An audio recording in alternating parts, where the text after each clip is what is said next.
what you need, so what you need. I'm in the earth, plant my seeds, and I ain't watch them grow till I say my piece.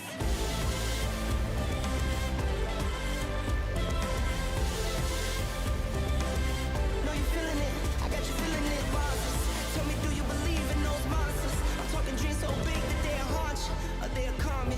That's how you know if you gotta go and get it, get to win and not conquer. I had to go out and get it without a sponsor. Kept it real, never crooked, yeah, that's honor. Now I can go out and get it how I want to. Hashtag blessed, I choose.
I've been thinking about you all the time. Racing through my mind, speeding like the Autobahn. I've been searching everywhere, 근데 네가 없잖아. 문자 보낼게 making time even when I'm on the grind. Hold up, 나 아직 걸려. 처음 만났을 때부터 지금까지 떨려. All my days I be on the way. 걱정하지 마, my baby. Everything is gonna be okay, that's my lady. 사실대로 말할게, 나 요즘 고민 많이 해. We on different continents, you know that my 고집세. Checking on my phone. Oh, you called again, 계속 놓친 phone call. You know I'm sick of playing games. You could hide your feelings, but you know that I've been seeking that. 그러지 말아줘, my baby, 그게 너무 싫은데. 나만 바라봐, I want you only look at me how. You've been on my mind, drive me crazy, look at me now. How is it when it comes to you? And there's nothing I can't do. I want you to look at me now. Look what you made me do.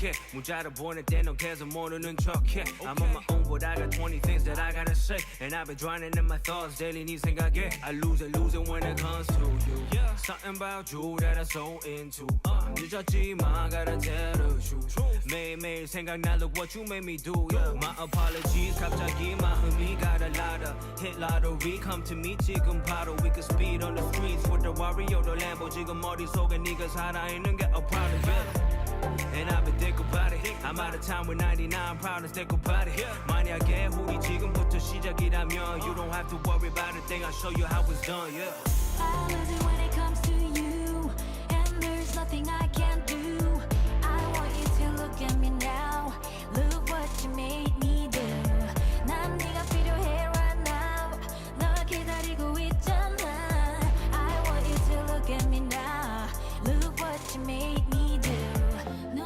말곤 필요 없어 내가 미워도 돌아서면 또 널 찾는다 너 빼곤 필요 없어 애들지 말고 어서 내 손을 잡아줘 I lose it when it comes to you And there's nothing I can't do I want you to look at me now Look what you made me do 난 네가 필요해 right now 널 기다리고 있잖아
sleeper has awakened!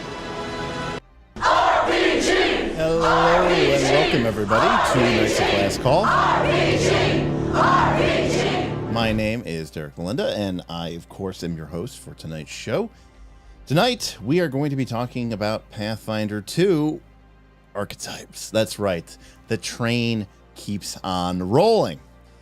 Welcome everyone. It's been a long, hard. When I started this series, I did not think it was going to go nearly as long as the spell series has, but it has. It turns out that these archetypes, a lot of them are very complex, and of course, we try to at least go over pretty much every feat that's available in the archetype to try to understand what the archetype does, what mechanics it brings to bear, and really make sure we give it its fair day at court before we go ahead and give it a rating. So, yeah, interesting times that we live in here.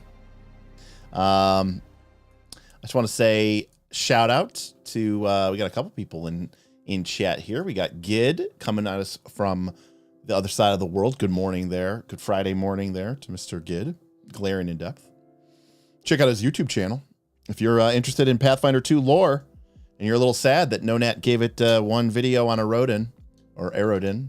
I always pronounced it Erodin, but Erodin, and then called it quits. Glaring in depth has got you covered. We got KC here who is asking if it's the home stretch of the archetypes. We're definitely in the back third, but you are quite right. S is a mother. That being said, Frostjack is a very smart man, and we got a couple R's to go through tonight, but tomorrow, Friday, I have off from work, and if we can get that tip goal through the Stream Elements tip up to $50, we'll keep going from the R's into the S's, and then if we make it that far, maybe we'll increase the goal a little bit. We'll keep going a little further. If you all are willing to put up, then I won't shut up. So we'll see if we can have some fun with that as well. Additionally, we have a super chat goal, just a fun one. I mean, I feel bad when people super chat because usually we don't have a goal tied to it. But if we get to $50 in super chats today, we'll talk in chat. We'll figure out some sort of new, Dungeons and Dragons. new sound effect Satan's game. that we can get set up and added to the soundboard so that we can, have fun with that. All right. Well, welcome aboard, everybody. Always a pleasure there, Gid. KB is informing us that there are no gun and gears archetypes in the R's and 3 that are in the S's, but there are a lot of S's. So, we'll take that. We'll take that under advisement. What do you guys say? Let's get into it, huh? All right, archetypes. Let's do it. Got our archetype counter over on the left-hand side. So far, we have made our way. Now, we've done all the multi-class archetypes. The only archetypes we have skipped so far have been the full class makeover, do-over archetypes, right? Those are the ones that we basically have not, done anything with. So, for the most part, we've pretty much gotten them all. So we've done all our multi-class archetypes. Here come the A's and the B's and the C's and the D's into the E's, the F's. Look at those G's, the H's, lots of L's. There were lots of L's, lots of M's. There were a ton of M's, O's, P's, Q. There were no Q's. All right, here we go. We are on to the R's. So here we go. Let's get into it. So I'm going to do something new today. Yeah,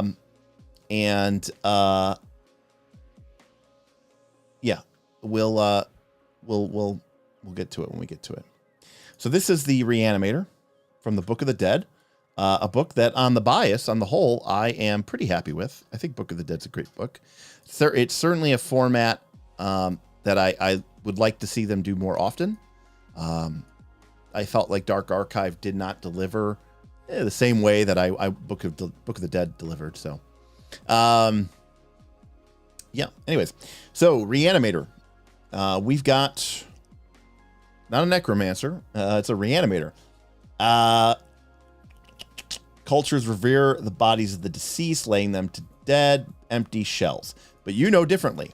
All as vessels that once housed immortal souls, corpses hold great power and potential.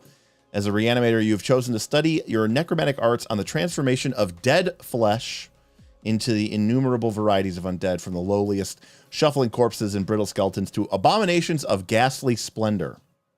Fun. All right. Well, we have to be able to cast Animate Dead with a spell slot. What level is Animate Dead? Oh, it's level 1. Okay. So let's see. What do we get for this dedication? Our Animate Dead becomes signature spell, which is nice if we're a spontaneous caster. And if we're a prepared caster, we can spend 10 minutes to swap it in. Okay. In addition, if you're able to target the mostly intact remains of a type of dead creature, they get a +1 status bonus to AC, attack, saving throws, and skill. They basically get a heroism for the entire duration of the Animate Dead. Now, of course, Animate Dead is actually a weird spell because it's a summon, right? But it like makes an undead just kind of appear out of nowhere. But it's a necromancy, but it's really a summon. It's kind of weird. I've always felt this spell was a little strange in the nature of the game, because it doesn't really say anything like you need a corpse, you know, in order to summon it. But this one says if you do have a corpse, then you are animating it, which is a little strange. But anyways, I mean, that's okay. This is fine. It certainly seems on flavor and on point. Okay. Undying Conviction. This is only useful for a cleric with negative font, oracle bones, or for specifically a specialist necromancer wizard. Undead creatures within 30 feet of us get +2 saving throw bonuses to resist positive damage, and will saves that would control them. Okay. I mean, it feels on... I don't know how... I mean, it's basically giving them turning resistance. Seems okay. Deathly Secrets. That's the only feat at 4, by the way. So 2, 4, and then into 6. Which is uncommon, ironically. Deathly Secrets. You learn either the Eyes of the Dead or Subjugate Undead focus spell. If you don't already have one, you get a focus pool of 1 point. And that's it. All right, what are Eyes of the Dead? And Eyes of the Dead is from Book of the Dead. It's a 3-action focus spell with a range of 1 mile. It has to target 1 undead creature that you control. It can sustain for 1 minute, and you can look through their eyes. Okay, that's kind of cool. Subjugate Undead, also 3 actions, has to target an extremely weak undead creature, and you can seize control of them. They make a will save. And if they fail the will save, they become a minion under your control for 1 minute. But more than likely, they will critically fail because the fact that they have to be that much lower level than you. But if it's controlled by another creature, the controlling creature rolls a saving throw and the undead uses a better result. So hard to grasp undead control from a fellow necromancer. This one's a little bit less cool. I like Eyes of the Dead, though. That's pretty cool. Macabre Virtuoso. Anyone can create zombies and skeletons, but you learn the create undead rituals to create 2 types of common undead that you have prerequisites, and you get a bonus to the ritual casting to cast it. The problem here is that this is a ritual. It's not cheap to make these things. While they're not really necessarily being that useful or powerful. So there is that.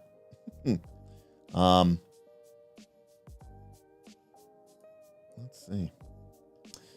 Also, I always love these rituals because, it's like you critically fail one and then it's like they come back as a possessed, horrible person who tries to kill you. Oh my God, it tries to kill you. Okay. So you can do it in 4 hours instead of 1 day, and you get a +2 bonus to check, and you can do it without secondary casters. So this basically lets you be the solo necromancer raising the dead army. I mean, I'll play. I'll bite. I don't think it's really good for most party-based, PC-based, good aligned-based, even if you're an evil campaign, most of the time you're going to be part of a party, so it doesn't really matter. But, you know, it's very thematic. It's very on point there. Bonds of Death is a free action only once a day, and you have to have just cast Animate Dead. And you sway with the motions. What a strange way to describe this spell. You sway with the motions of your spells that animate the dead. Apparently, animating the dead is involving swaying motions.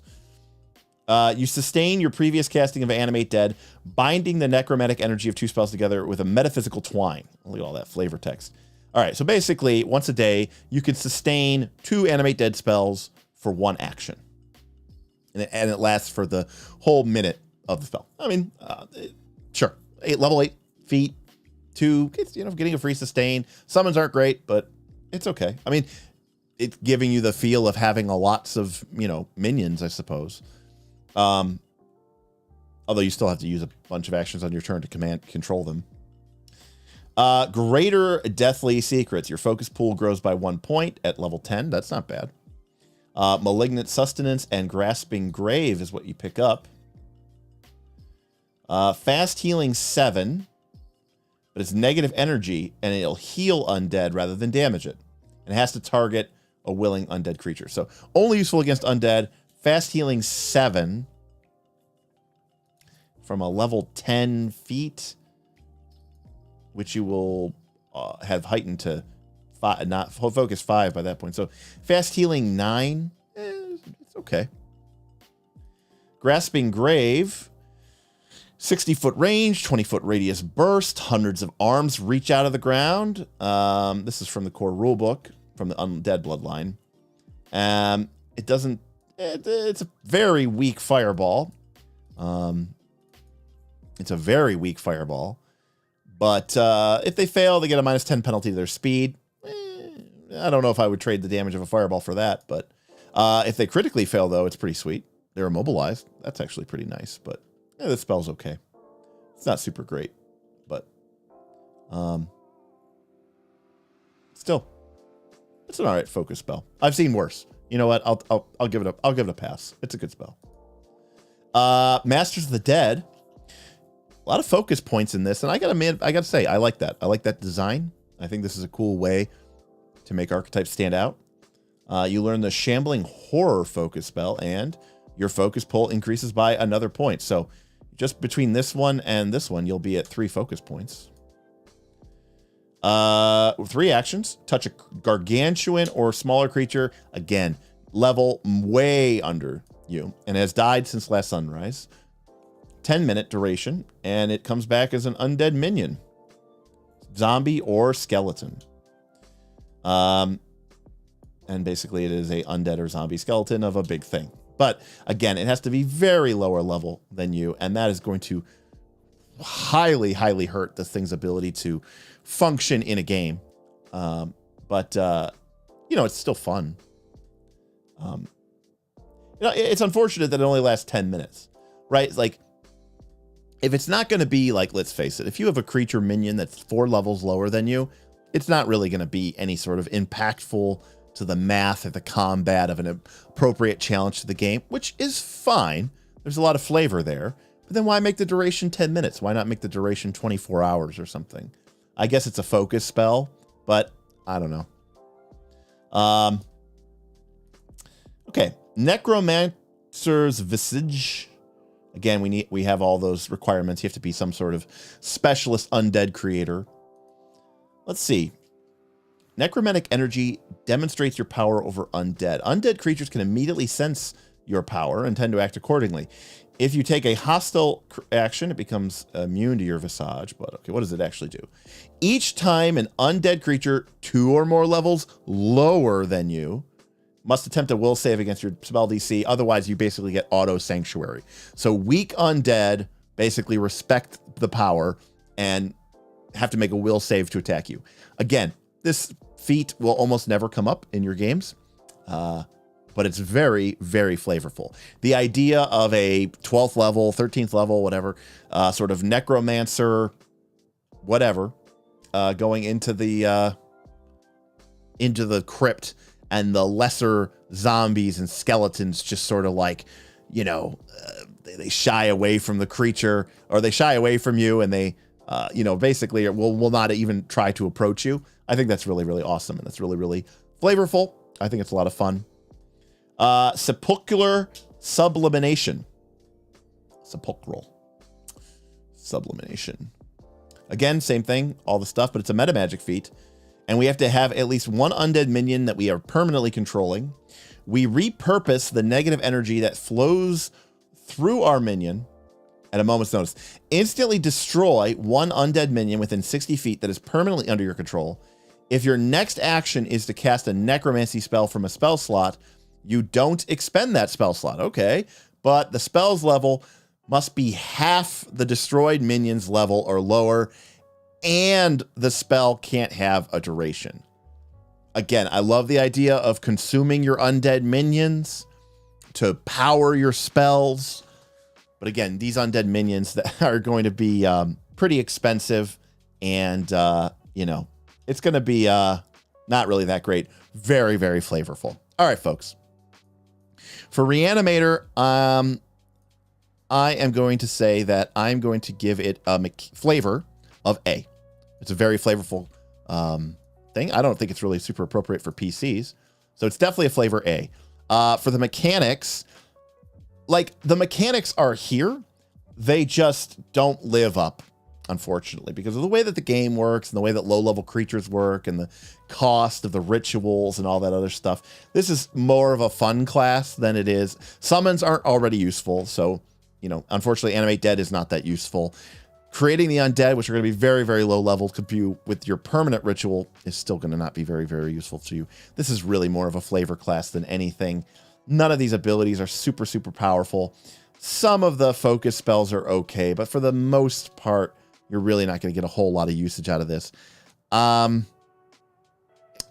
going to probably say it's a mechanical D. Flavor A, though. It's a nice win there. So, all right. Ooh, that's one. Moving on. How are we doing tonight? Who's here? What do we got?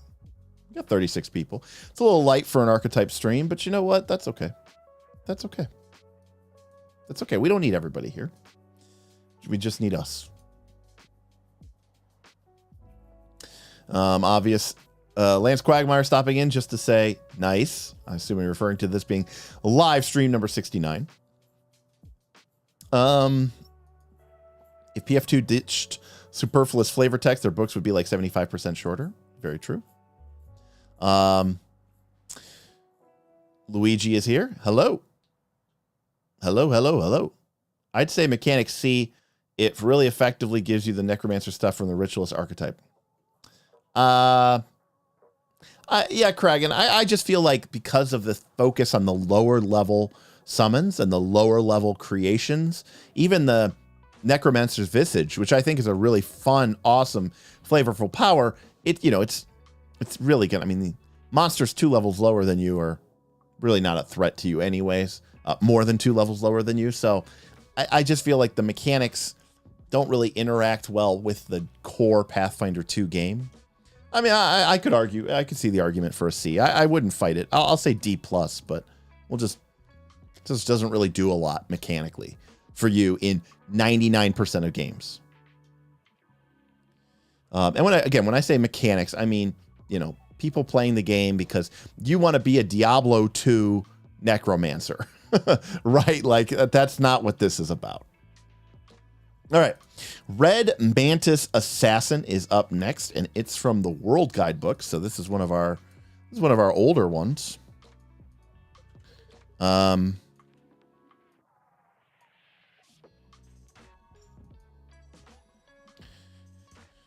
have to be trained in sawtooth sabers.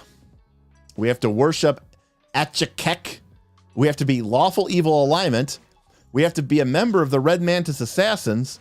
And we can only access this if we are from the Mendogalti Island. So, yeah, not anyone. And we have learned to stalk our foes and slay them with the sawtooth saber. We get trained in stealth and assassin lore, and if we were already, we get expert instead.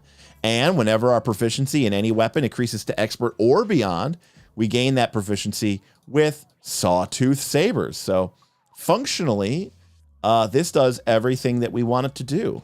This is a D6 weapon, advanced, agile, finesse, twin, uncommon. All right.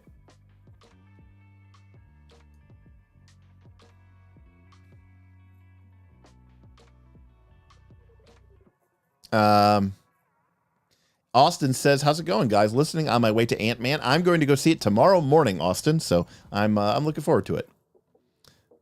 It's going good. All right. Well, what do we get? So, I mean, overall, I'm not mad about that dedication. Abuelo says bumping 2 skills to expert rocks. Well, Abuelo, a lot of archetypes can bump. Usually it's like a skill and a lore. But I mean, again, this is giving us 2 skill bumps. It's giving us expert and beyond in an advanced weapon type as we advance in other weapon types. I can't be mad about this. This is pretty decent. I don't want to say how good sawtooth sabers are, but you know, it's whatever. We get some magic. We get some limited divine magic. We get cast a spell. We get 2 cantrips and a first level spell. So this is better, right? Because normally when we get basic magic, we only get 2 cantrips. This is giving us 2 cantrips and a first level spell. It's prepared. And the only distinction is they have to be from transmutation or illusion. It's charisma based. So 2 cantrips and a first level spell for 1 feat. I think that's pretty good. I think that's really good. What does this advance do? It gives us a 2nd level feat, a 2nd level spell, a 3rd level spell, and 4th level spell slots. So normally, again, you'd have to take a separate feat, which gives you a 1, 2, 3 level spell. And this one gives us all the way up to 4. So this is pretty good too. This is actually good. These are both very nice feats for spellcasting progression. Yes, there's a limitation. But I mean, transmutation has some fantastic spells. By the way, it's transmutation or illusion or one of these lists of spells, which includes, by the way, of course, True Strike. So that is important. See Invis isn't bad. Clairaudience, Clairvoyance, Dimension Door is pretty good. These are all really good spells. And yeah, Crimson Shroud is 1 action. A number of times a day equal to the number of class feats from your Red Mantis or Assassin archetype. Honestly, I love this frequency. It's not like this is the only archetype that do it, but I love the idea of, hey, we're going to reward a player who chooses to do more than just dip into this a couple of feats and then dips out. If someone does end up taking 5 or 6 class feats from this archetype, then, you know, they get the benefit of getting it more times per day. I think that is a great feedback loop. So we get fast healing equal to half our level, and we can interact with our shroud. Basically, it becomes also a light shield. And it's for 1 minute. And if we die, we can vanish into red mist, but of course, leaving behind our gear. Oh, Pathfinder 2, don't change. I just love the idea of people disappearing and just, you know, their gear is left over. I mean, the last part's just kind of funny and cool, but I mean, fast healing for 1 action, you know, 3, 4, 5, 10, up to 10 points a turn. It kind of gives you a shield that you can use even when you're dual wielding, although you'll probably have, you know, the parry feats. I don't hate this. I like this, actually. Akachek's, whatever, grip. It's a rare. You sense if a creature you've slain in the last year has been returned to life. Very flavorful. You get a focus pool, get a focus point. You can refocus by praying to Akachek or researching your assigned kill. We also get a focus spell, Akachek's Clutch. It's a 1 creature 30-foot range. We mark them with the holy symbol. And if they fail, the curse has an unlimited duration, which is, the curse is, the first time they gain persistent bleed damage, they immediately take that amount of slashing damage. And of course, if they, like I said, if they fail, it is permanent. All right, more flavor than value, but very cool. Mantis form, we get another focus spell. Do we become a mantis? Yep, we become a mantis. I guess the red mantis is not just a metaphor. I guess you literally become a mantis. I don't know how I feel about that, but okay. Fading. Reaction. Rare. Once per crimson shroud. So that's that thing we have with the red mist that seems to heal us. Fading. Reaction. You are targeted with a strike by someone that you can detect. You fade partially from reality. The attacker must make a DC 11 flat check. On a failure, the attack passes harmlessly through your image of your body that remains behind. An instant later, you return to reality and your crimson shroud ends. It's pretty good. It's like a pseudo invisibility. If you don't need the healing anymore, the healing's tapped out. That's pretty good. Yeah. Crouching Mantis.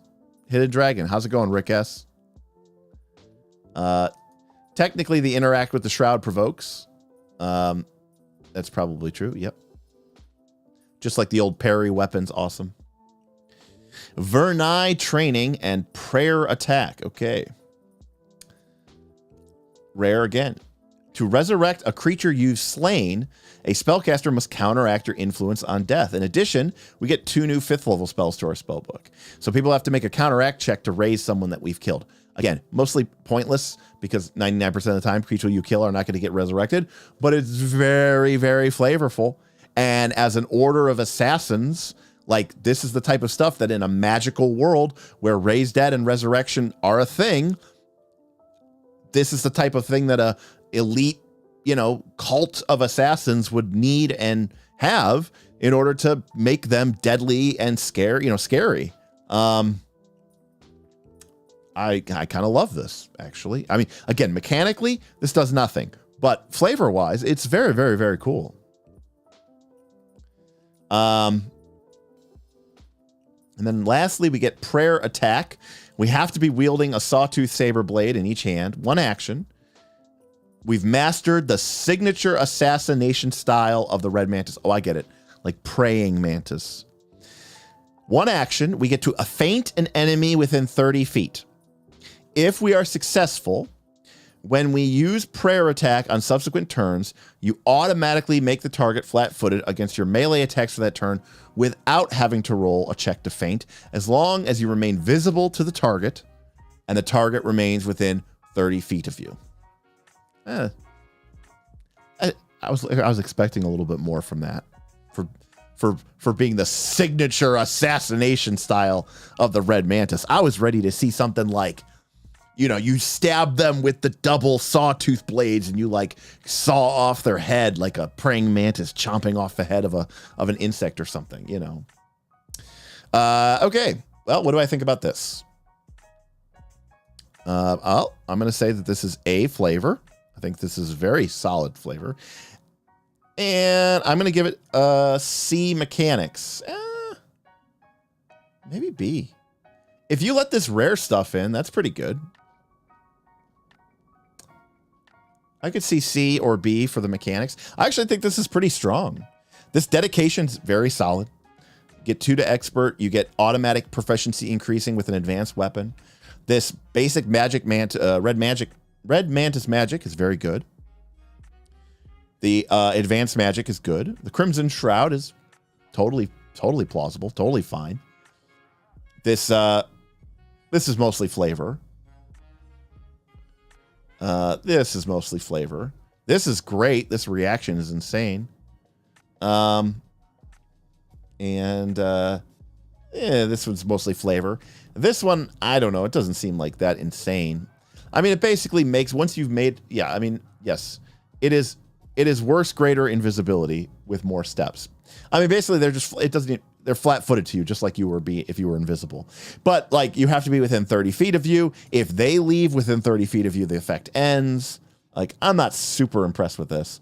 I mean, I guess it depends on how much we think at level 14 dealing 2d6 persistent bleed damage is. And by the way, the prayer attack doesn't itself do the 2d6 persistent bleed damage. We have to use a prayer attack. And then the next strike this turn deals 2d6 persistent bleed damage. So, it's not that. It's okay. Sadly, not that many enemies actually do have True Strike, Gid, but good looking out. I mean, again, I think this is. I mean, I'll tell you this: if you put that curse on him, that's pretty gross, right? What's the curse? I mean, that's obviously the wombo combo, right? You give them the curse, right? The first time that they gain persistent bleed damage, they immediately take it, and then if they critically fail against the curse, the flat check to remove persistent bleed damage increases to 20, aka they're almost certainly not going to fail, or I should say pass. Rick has tipped $20. Hey, Rick. Shipping in to support the channel. Thank you, Rick. Appreciate the tip. Rick doing his part to make sure that we get through the R's and into the S's. Thank you, Rick, for that support. Love to have you on here, buddy. Thank you so much. By the way, for people who don't know, Rick S. is a total badass, and I've seen videos of him shooting guns from horseback while running and galloping on the horseback at small targets with hand pistols in dual wielding and actually hitting them. I got to ask you, Rick, what do you think about guns and gears in Pathfinder 2? I'm just curious. I know how I feel about them, but you're the expert as far as I'm concerned. I'd love to know how you feel about guns and gears in Pathfinder 2. Yeah, I'm pretty happy with this. I'm going to put it at B mechanics, and I'm going to put it at an A flavor. I think this is a lot of fun and some powerful abilities. And while I don't know that this is a super great, powerful feat, I think it's I still think it does something that matters in the game, and I will tip my hat to that. All right, we only have 3 R's left. Look at that. We've got Ritualist, Rune Lord, and Rune Scarred. Might be a short stream tonight. All right, let's get into Ritualist. Uncommon. It's from the APG.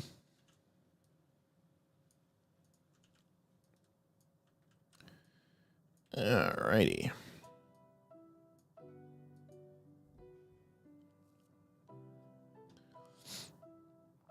Right, Rick, but what about, okay, like I got to ask you, I have shot some pistols in my day. Well, I've mostly shot rifles and shotguns, but if you were to take your 2 handguns and let's say you were to shoot them at the ground, how much vertical elevation would that give you? Would it give you like 10 feet of vertical elevation, or do you think you could actually get like 40 or 50 feet of vertical elevation? I'm just wondering.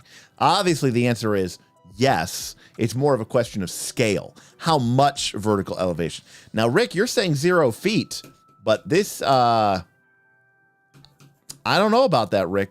There's very clearly an ability in Pathfinder 2 that lets you shoot off the ground with your guns. So you may want to double check your sources on that. Just saying.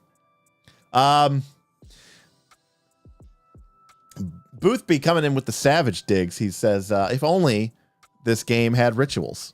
Get your simulation out of my emulation. But Galarian Adept, Gid, what are we emulating there? Because if we're emulating magic guns, that's fine, but they're not magic guns. So what are we emulating and what are we simulating? That's what I don't understand. Like, to be clear, I am totally fine. Like, for example, I've said this before. In Iron Kingdoms, the world of War Machine, okay, the name of it escapes me, but there are magical gun mages. They're called gun mages. They practice gun magic. They have these flintlock pistols that have like, cool magical gems in them, and they can literally focus their magic through the guns. Those people, if those people were running, doing some, what you would call anime bullshit, and they were suddenly to go to the edge of a cliff and shoot their magical guns behind them, and it was to shoot them off, and there was like a brilliant burst of blue, anime light. You know the effect I'm talking about, the little explosion and the streak of blue light, and they were to shoot out across the battlefield, I would be okay with that because they are gun mages. But a gunslinger is supposed to be like a guy who's really good or a gal who's really good with a flintlock pistol. So that's the part where I lose gunslinger. I mean, a little bit, but for the most part, that's where I lose gunslinger. All right. Kragan says, we're emulating anime. A trap hole Pathfinder falls into far too often. And I agree. So Amaya says, before you talk about Ritualist, can you give us your take on the ritual spells in general? I sure can, Amaya. Disappointing.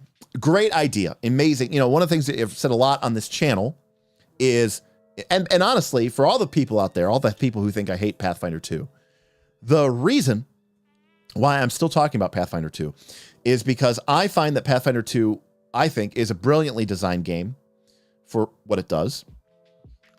I think the concepts and the framework of the game are very solid. And I've said this before. I said I give the game's design a A-. For a D20 game, it's built rather solidly. But the implementation of that design leaves a lot to be wanting. In other words, how did they use that design? I think they used it poorly, in my opinion. Rituals, the system, the subsystem, the way it interacts, I think is a very interesting and compelling component of the game. And honestly, one that I wish they would have dug deeper into and actually taken a lot of the spells that we kind of shit on in the spells and just made them rituals. I think that would have been more fun and better off. And I think that would have been a much better outcome. Instead of having everything be using spell slots, leave spell slots and those resource allocations for the spells that people are going to be casting during their adventuring day. Look, I get it. Pathfinder 2 is a game about, going on the adventure path and being heroes and kicking butt and taking names, and that's fine. I'm okay with that.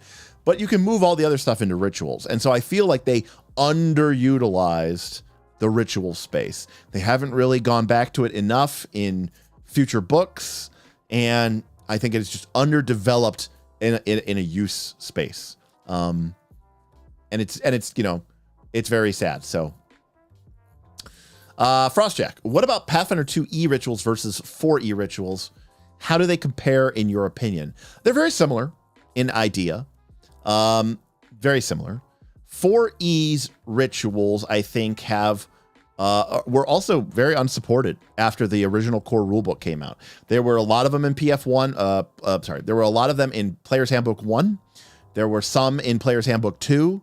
Very few, I think, in Player's Handbook 3, I want to say. They introduced martial rituals in Player's Handbook 3.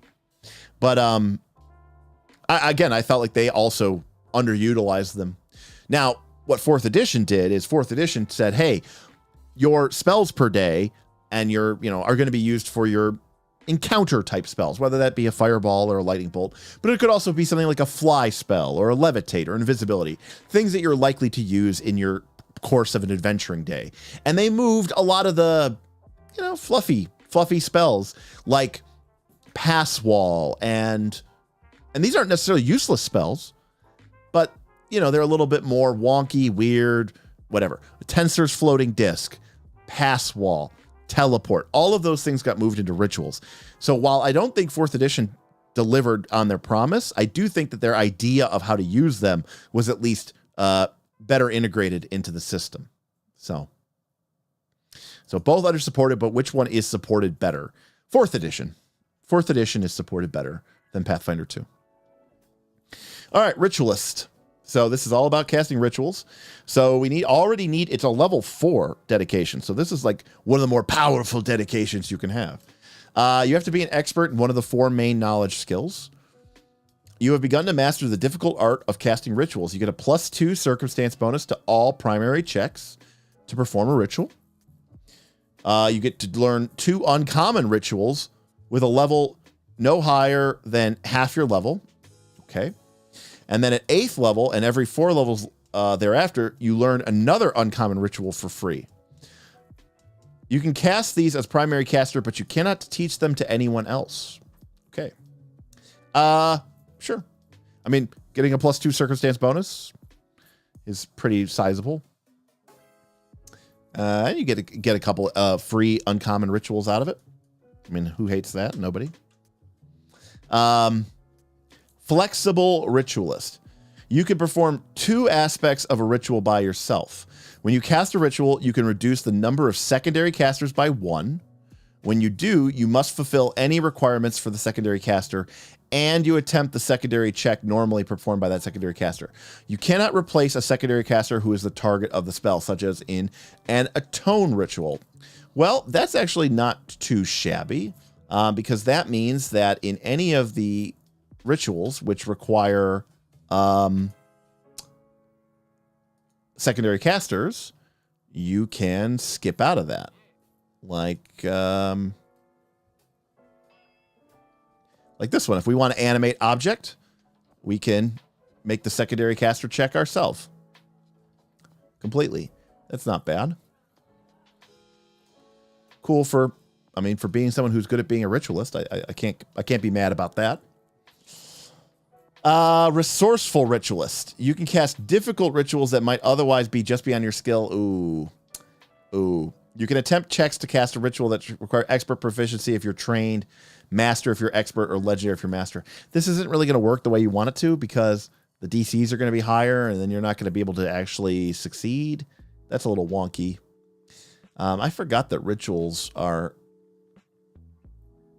talent checked.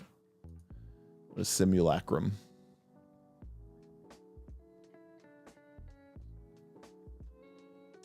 Yeah. I mean, I get where they're trying to go with this, but Efficient rituals. If it takes 1 day, you do it in 4 hours. If it takes longer than a day, you do it in half of the number of days. So this is great. This is very good. I like this. That one's pretty good. That is legitimately cool. That one's very good. I mean, if you're into casting rituals a lot, this is going to get it done. Assured Ritualist. You can cover for a secondary caster. If you're the primary caster, after rolling all the secondary checks, choose one check on which the secondary caster rolled a failure or a critical failure and up the result by 1. And this is another nice cover your asses type thing. I think this is okay too.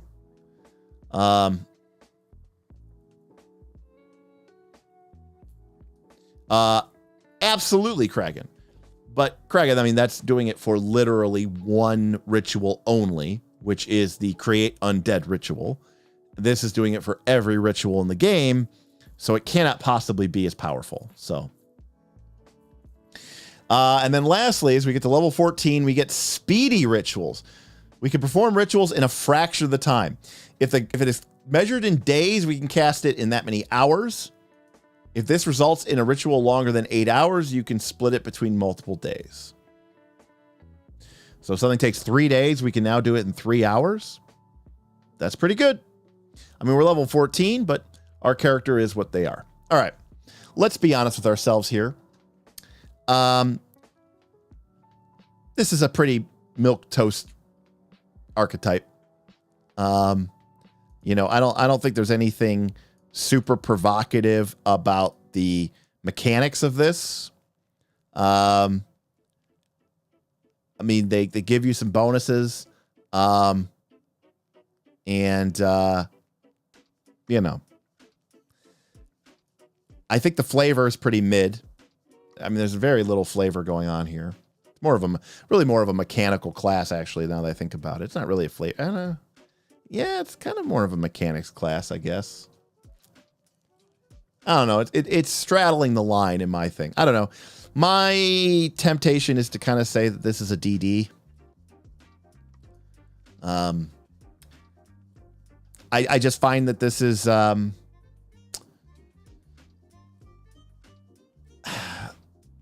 useful, but not really.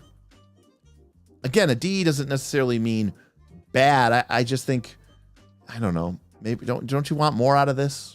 I mean, I guess being able to do something in days and be able to do it in hours is pretty okay. So I'll upgrade that to a C.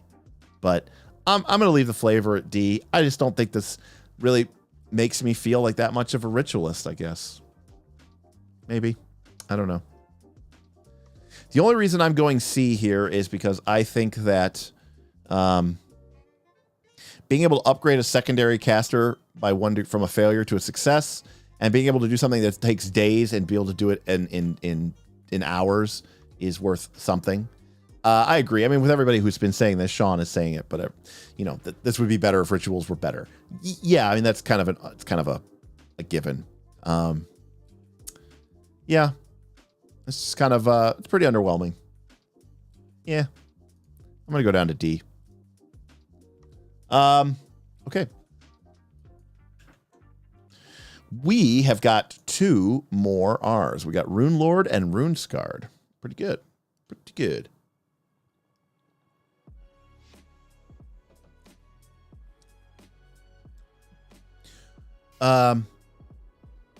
Roxley, I agree with you, except for that last part. Way better. Part of the reason the medic is so powerful is because it is making, I mean, it gives you, it gives you a whole new subsection of the game.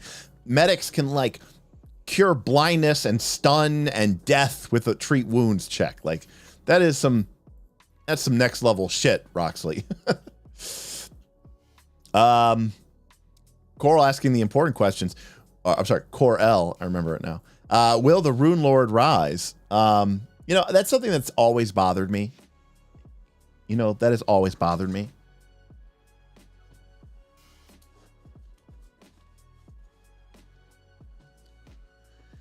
Why is this called Rise of the Rune Lords?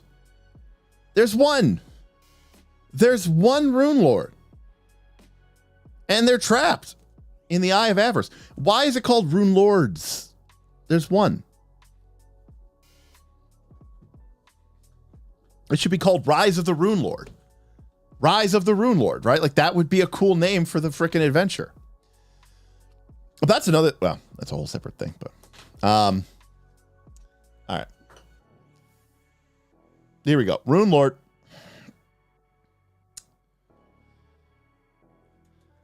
I love that the idea that the Rune Lord is just like an archetype that you can just pick up. You know, I was training with I was over at Zin Shalast, you know, just hanging out, kicking it with you know, my Rune Lord buddies. Mokmurian was there, and you know, we were just learning about Rune Lord magic, and it was pretty great, you know. All right.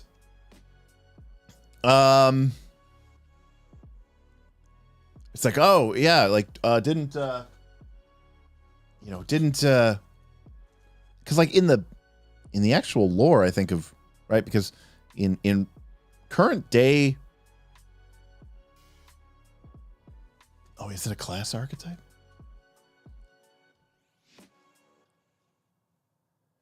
It is a class archetype.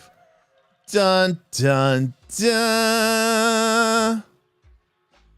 That's okay. We can do it because we only have 2 more R's to do. So, and we are rapidly approaching the end of the stream. So that's what else do we have to do? But anyways, I was gonna say in the lore, right?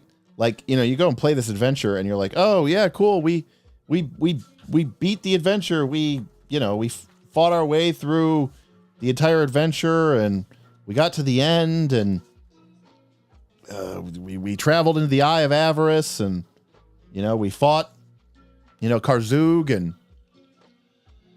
then it's like in the current lore, like aren't like the Rune Lords just like, and they make it seem like this is, you're trying to forestall the apocalypse, but like, aren't like the Rune Lords just like part of a new nation that's just chilling in Northern Varesia now in like the current meta of Pathfinder 2? Right? I mean, like it gets back to that whole weird kitchen sink thing. Like they made it seem like, you know, like it's just crazy. Like, oh, the Rune Lords will return. Everything will be destroyed. And then like you look at a modern day map and it's like New Thassalon. oh yeah, the Rune Lords came back and it was no big deal. Turns out everybody just overreacted. Honestly, you probably didn't even start. Honestly, Karzug put a lot of people to work. He created a lot of new jobs. Unemployment's down to like 2%. The Giants are chilling. Like, it's actually kind of sick, actually. Turns out he's a very effective leader. Just, you know, a little bit mean at times, but other than that, he's fine. What you call him the Rune Lord of Greed, we call that free market capitalism here in New Thassalon. It's working out pretty well for us. Anyways, my point is, you know, it didn't seem to matter that much, and then that was it. Okay. Well, this is a class archetype, so this is going to be a little bit more in depth. Mighty Dave with a super chat. It's almost over. I just joined. Well, Mighty Dave, I'm sorry. Our goal today was to go through the R's, but there's only 5 or 6 R's to go through, and then I said if we hit our tip goal, we'll dive into the S's. But other than that, we'll pass on it. Stupid fake time zone in Greed.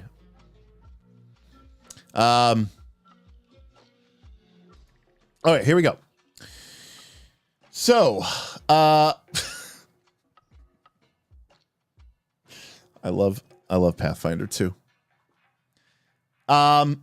You've learned arcane magic following the path of the Rune Lords. You unlock secrets of a chosen school of magic while forsaking lesser schools, right? And in Pathfinder 1, the Rune Lords were like hyper specialist wizards. Like they would literally lose access to multiple schools of magic just to focus on a single spell or a single school of magic. But be warned, you might succumb to sin in your pursuit of power. Now, this is where I love this, because this is like, it's like, what is it? Ergo hoc propter hoc, right? Therefore, after it, therefore, because of it, right? Like, Karzug had a pole arm, so now it's like, oh, that's a Rune Lord thing. So it's like, and then it's like Karzug, it's like, I understand, like the Thessalonians had the Aeon stones or whatever like that, and they put them in their heads or whatever. It's just really funny to me that like you also get this stuff. Like this stuff to me is very funny. It's like, I am mastering the deepest arts of illusion magic and pole arms. Come on. It's fine. It could have just been a Karzug thing. It didn't have to be a part of the Rune Lords thing. Anyways. You draw untold power from runes, sometimes called sin magic. You associate with one of the 7 vices, also known as the 7 rewards of rule. Envy for abjuration, gluttony for necromancy, greed for transmutation, lust for enchantment, pride for illusion, sloth for conjuration, and wrath for evocation. Quick side note here. I always felt like greed for transmutation made a lot of sense. Lust for enchantment made a lot of sense. Pride for illusion made a lot of sense. Conjuration, sloth made a lot of sense. Wrath for evocation made a lot of sense. I never really understood envy being abjuration and gluttony being necromancy. What are we? Are we eating the dead? What is going on? Why is gluttony necromancy? That doesn't make any sense to me. And why is abjuration envy? Anyways, and by the way, even the Rune Lords were like, fuck divination.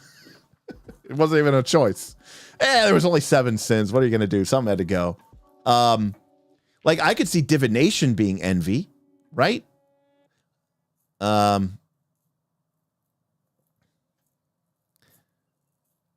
Necromancy is about absorbing life forces.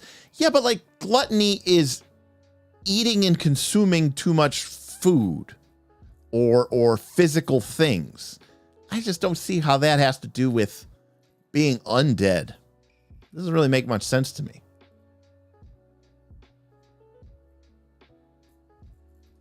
So, I mean,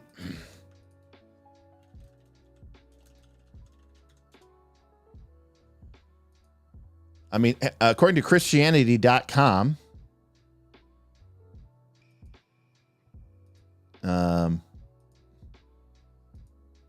Which, by the way, has to have an ad block on it. Gluttony is defined as the overindulgent or lack of self-restraint in food, drink, or wealth items. The English word comes from Latin and means to gulp. Gluttony worships food to feed our own self-love.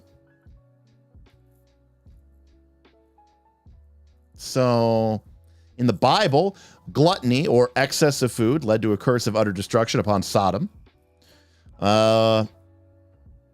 Gluttony is connected with idolatry, hopelessness. Gluttony is a visual expression of rebellion against God. Drunkards will not inherit the kingdom of God from 1 Corinthians or from Corinthians 6:10. So yeah, it does seem like it has to do with food here. Food and eating and drinking. Now see, Danny is the smartest person here. It's because they had no other one to match it with. I agree. I could even maybe buy. No, I don't think I could buy. Necromancy for envy still doesn't get it.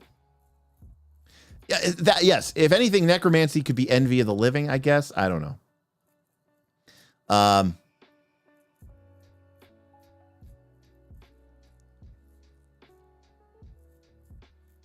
right. Well, all right. Enough. The dangers of this. Good, I can't maneuver. Stay on target. We're too close. Stay on target. All right, so let's go back to what we were talking about here. So we pick a school of magic, and studying these techniques often tempts you with the associated sin. While leaning into it could corrupt you, it might make you more powerful. If you choose this class archetype, you must select Rune Lord Dedication as your second level class feat. I do love that the dedication to be a Rune Lord is like lower level than being a Ritualist.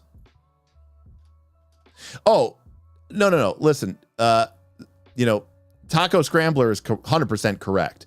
Like, they made necromancy gluttony because of brains, hunger. Yeah, I mean, that's why they did it. But like, the idea is that the Rune Lords of gluttony weren't undead. So does that make sense? Like, that's where I kind of like miss that. Like Karzug was the Rune Lord of Greed, and he had transmutation because, you're turning everything to gold.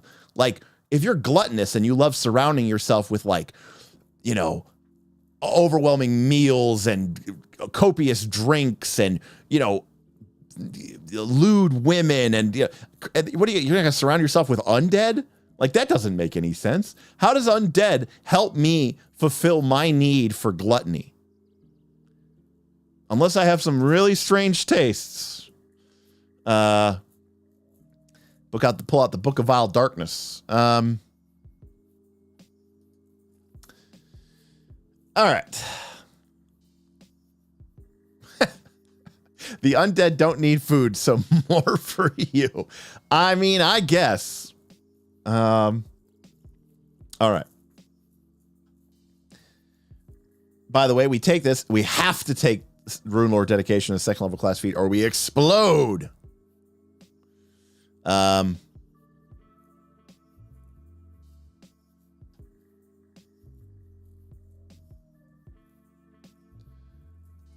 Gid is saying Zutha actually was a lich.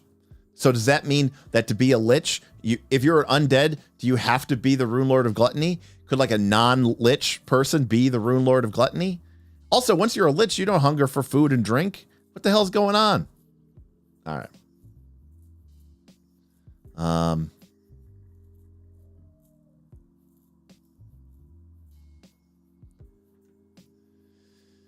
So, moving on. Like, yeah, I don't even know. Like I said, just drop necromancy. Put divination in there. I don't know what divination would be, but maybe envy.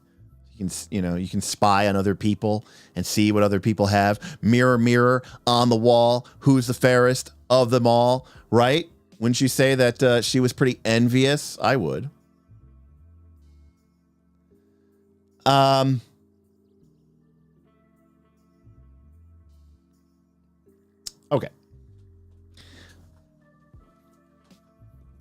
Rune Lord adjustments. You get 2 focus points. And remember, this is a class archetype. So in addition to your normal school benefits for your chosen school of magic, you learn the initial rune spell associated with your school, with its schools adjusted to your chosen school of magic. Your pool of focus points increases to 2 points, so you get 2 points. You have to be a wizard. Yeah, because you have to be specialized in a school. So only wizards can do this. And at 8th level, you get the advanced rune spell. And you go to 3 focus points. Okay, so we get 2 focus points. We get a focus spell. We get 3 focus points and another spell at 8. So, following the increasing the focus point pool and focusing on that, pretty decent. We can refocus by indulging in our school's sin. Great. So again, if we were a necromancy, let's go to your table. All right. I am a character who worships the power of rune lords, and I am a follower of gluttony, the rune lord of gluttony. I need to refocus my focus pool. And in lieu of studying my spell book, which perhaps I do not have access to, I asked the GM, hey, I want to indulge in my school's sin in lieu of studying your spell book. Now, as the GM, would you take that to mean that your character has to consume food and drink excessively, or does it mean hanging out with the undead? That's as you become more powerful, your indulgence grows. At 12th level, if you indulge and you spent at least 2, you get 2 back. And at 18th level, so you get those for free. You get the refocus points for free. That's pretty good. No, Taco Scrambler. What if I'm not undead? Right? I'm just a person. I'm just an ordinary person. The game started, and I knew I wanted to go necromancy, and the GM was like, well, you could be a rune lord or you could be a reanimator. Take your pick. And I said, I'll be the rune lord instead of the reanimator. I'm just a guy who likes necromancy. But now I'm gluttonous, and so now I either have to eat and drink a lot or I have to hang out with undead. Which one would you pick at your table if somebody was worshiping gluttony? My guess is you would make them eat or drink a lot. Awesome says, that alone is very good. Yeah. This is, between this, the advanced feat, the advanced spell rune, the increase in focus point pool, and then the auto refocus, and then the auto refocus, like you're getting like 3 feats worth of stuff here. We also get martial pole arms, and at 11th level, we become expert in pole arms. And then we lose the ability to prepare or cast any spell from our school's prohibited spells. We remove these from our list. We can't even use scrolls or wand.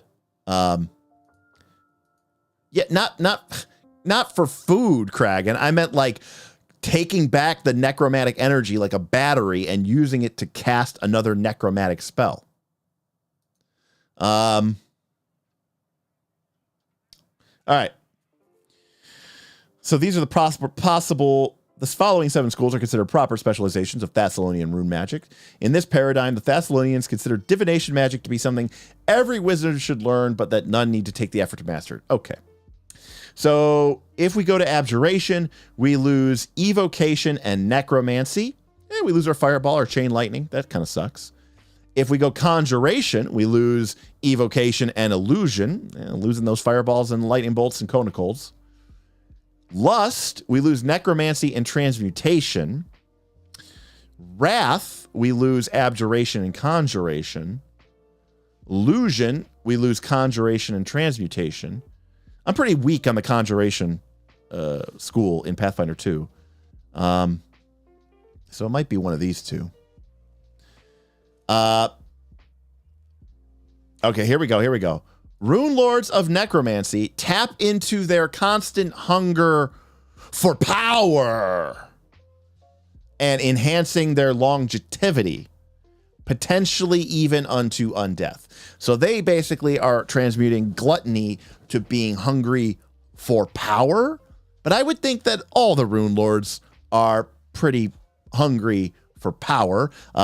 Pretty sure that Karzug, the Rune Lord of Greed, is like several hundreds and hundreds of years old because he's used wish spells to extend his life well past the point where he would die.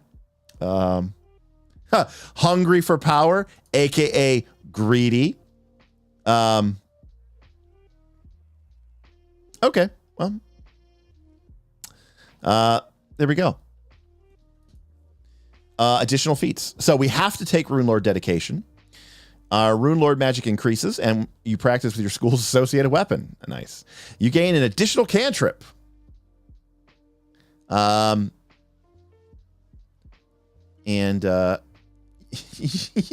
Roll for Combat says you're so slow at this. Listen, Steve, we're here to just savor the ambiance, my friend. Savor the ambiance.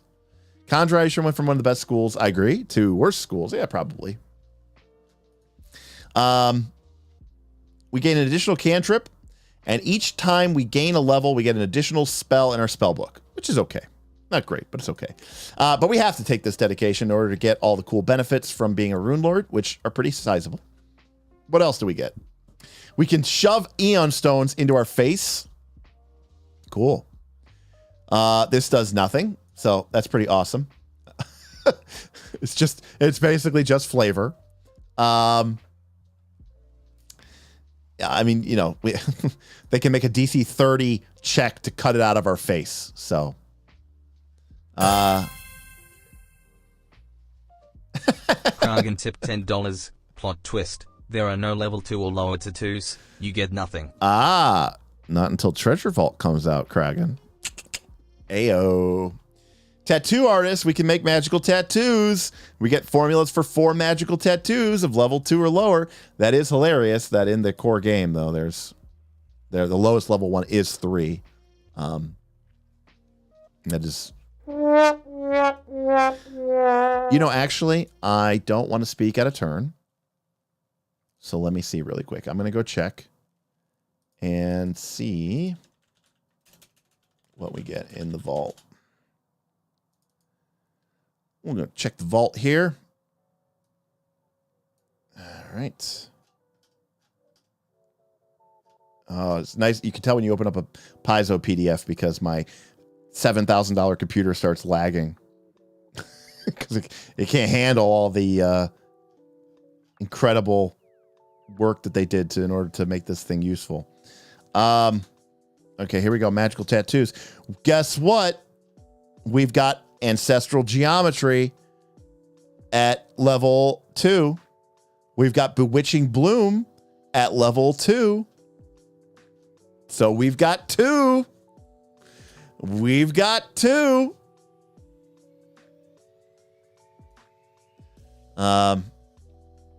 Roll for Combat says, wait until you open mine. I don't know if that's like a warning or if you're trying to flex on us there, Mr. Glicker. All right. Well, yeah, you got to load those porters. I love the idea that no other human is capable of shoving Aeon Stones in their face unless they're a Rune Lord. It's just too hard to do. Listen. When you go to Rune Lord school, they teach you about 3 things, okay? They teach you about hyper-focusing on the power of sin, which will enhance your powerful magic, wielding pole arms, and shoving Aeon Stones in your face. That is freshman year Rune Lord College 101. Hyper school specialization, pole arms, shoving Aeon Stones in your face. Oh, you're right. Also tattooing 101. I am literally trying to figure out how to make my 416-page adventure path not destroy your computer. Well, good luck, because in my experience, PDFs are destroy computers. All right, well, guess what? We get tattoo crafting and we get a bonus to do it. All right. Aeon Resonance. Not only can we shove Aeon Stones in our face, but it's like they were placed in a wayfinder. We can also gain the resonance power from all. We can only gain one. We can only gain one. Never mind. So, all right. Well, there's that. Frostjack tipped $5, keeping the streamathon going. Thank you, thank you, thank you, thank you, Frostjack. Keep it going. We're going to keep it going. So this is just an Aeon Stone in our face. Now our Aeon Stone is like, our face is now a wayfinder. It's like, who can truly harness the power of Aeon Stones?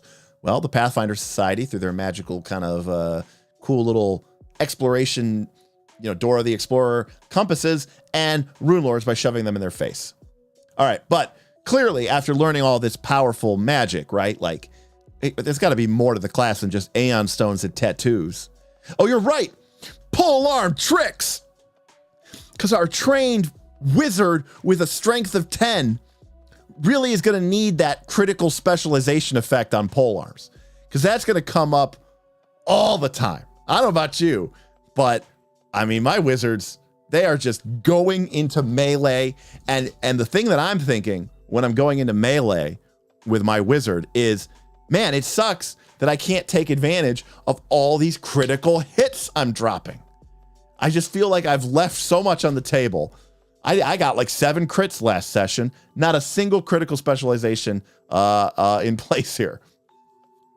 All right. I cast Polearm. This would be one of the most effective things. That might be a spell that they get on Unite. All right. Sin Reservoir. All right, here we go. Finally, we're getting into some magic.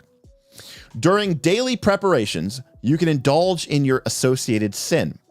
Now, again, I want to stress this. What if you had a gluttony, Rune Lord? What would indulging in their associated sin be? I dream of power.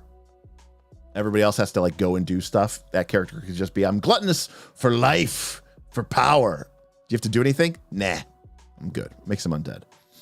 When you do, you gain 1 additional spell slot of any spell level up to 2 levels lower than the highest wizard spell. Again, we've learned from, the game. Pathfinder 2 doesn't care about your any spell. It only cares about your highest level spell slot and your next highest level spell slot. Everything below that, it doesn't seem to actually care about. This is 1 extra spell slot. And it has to be within your specialization. And then just randomly, they throw this in here. As with any other act, indulging in your sin might change your alignment if your behavior harms someone. We're back to it. More pole arms.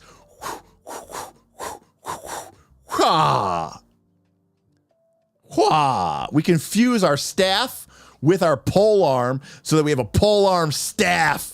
That way we don't have to decide between casting spells out of our staff and attacking with our pole arm. Now we can do them both. Yeah. All right. School counterspell. Your intricate knowledge of your school easily lets you negate spells from that school. Instead of being able to counter a spell's foe with counterspell, only if you have the same exact spell prepared. If the foe casts a spell from the school matching your specialization, you can counterspell it with any other spell of the same school. So when you fight a spellcaster and that spellcaster casts a spell, there is a 1 in 8 chance that the spell that they just cast will be one of the spells that you are specialized in.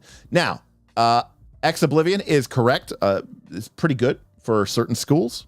Evocation, enchantment, in particular. The other ones, probably not so much, but I guess it really depends on what your specialty school is. But being able to counterspell with any spells memorized is pretty good. It's pretty good. School spell redirection. Now all the way, and now we're 18th level here. So when you counterspell a school with a school matching your specialization, if you critically succeed, we can just, by the way, we can just stop here. By the way, people, this is one of those pie in the sky dreams. Forget about it. Then you get to redirect it. But you're level 18, so you're okay. I guess if you succeed with using a spell of higher level than the spell you counter, that's also fine. Like if you're fighting some lower level wizard, we talked about this a little bit in our combat and tactics spellcaster, which hasn't come out yet. You very rarely fight lower level spellcasters. You almost always fight higher level spellcasters as a foe. So this is going to be. Now, that being said, remember, this is a class archetype. We do get more than just what the feats give us. We also get this stuff here, right? Where we hyper specialize. We get this free refocus. And we get auto refocus to 2 at 12. We get auto refocus to 3 at 18. We get focus point increase to 2 and 3 at level 1 and 8, and we pick up a couple of the Rune Lords. We get at level 1 for free. We get an additional focus spell, and then at level 8 we get this advanced focus spell. And of course, it's different for each of the 7 sins, but that's on top of what we get from our school specialty. So to be honest with you, all this stuff down here is pretty meh. But this stuff is actually pretty legit. And the only cost for it is you have to take a couple of these archetype spells, because you do have to take this at level 2. And you have to give up some spells completely. 2 schools are gone from your list. So let's see what the chat has to say. This is clearly one of the many overbalanced archetypes with a few passable stuff that are scattered at higher level of what they're worth. Yes. Going through these is kind of depressing. Well, yes, it can be. Could you be a Magus, take Wizard Archetype and the required feats, then go Rune Lord, maybe an Ancient Elf that is Magus Wizard? I don't know. I'd have to specifically dive into it, but I can't be sure. But yes, you missed the auto refocus feats. Those are actually kind of nice. They are very nice. But yes, the way it's worked is you're going to take Rune Lord Dedication, because you have to at 2. And then at 4, you'll probably take, I don't even know, one of these garbage feats, and then take another one at 6 and then be done with it and move on. Taco Scrambler, you can't just dedicate and ignore. Unfortunately, the dedication does say you cannot take another dedication feat until you've gained 2 other feats from the Rune Lord Archetype. So you could just take it at 2 and then never take another archetype for the rest of the game, if you're not using like free archetype or anything like that. All right, let's talk about the Rune Lord. Let's talk about flavor, and let's talk about mechanics. I assume you meant yeah. So if you're playing in a non-free archetype game, you could just take Rune Lord Dedication at 2 because you have to, and then just take Wizard all throughout the rest of the game. Yes, correct. Yes. Okay. Yeah, I think that would be totally reasonable. All right, chat. We're going to the poll on this one. I don't know where to put it.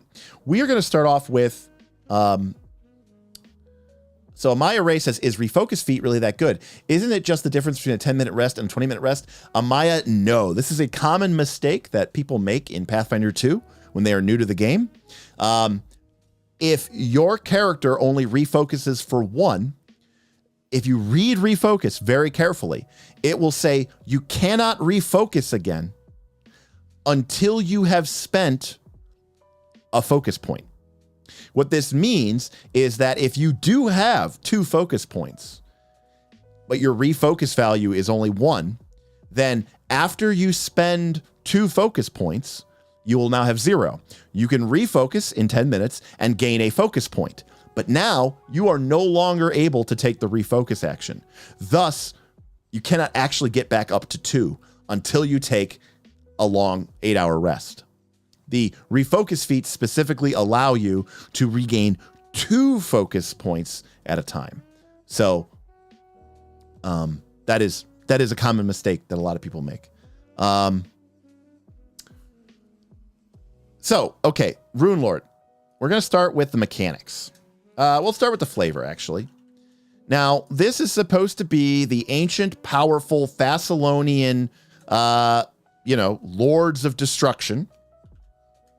And of an ancient people who apparently were very proficient in pole arms and Aeon Stone smashing.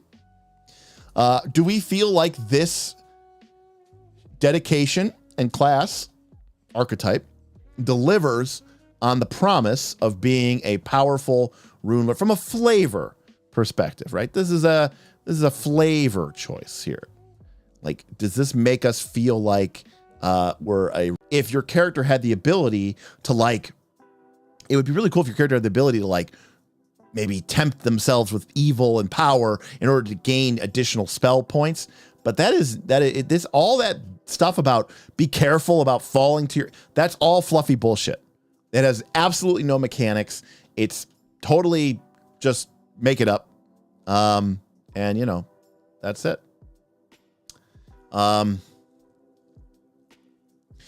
Boothby says this archetype sounds really lame for the height of magical power on Golarion.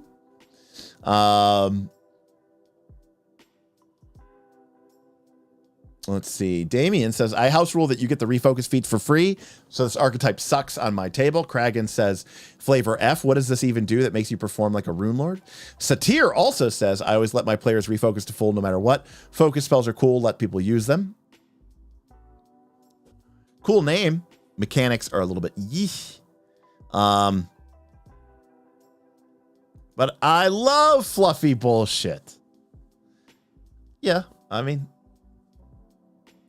tattoo feet literally does not work. All right, what do we got? Well, looks like the flavor is D, and you know what? That is where I would have placed it as well. So that is pretty accurate. Oop. Come on, Rune Lord. All right, but what about the mechanics of the Rune Lord? Now, that might be a different perspective, right? Because the mechanics of the Rune Lord are a little bit more compelling. They're certainly nowhere near an F or anything like that. I'll put D on there, but they're definitely. I mean, you're getting quite a few. You're getting quite a few powerful mechanics here. Now, the feats are pretty meh. We'll be honest with ourselves. The counterspell stuff is pretty good.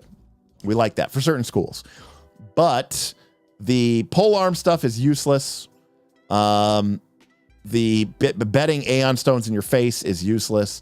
Tattoo Artist is useless.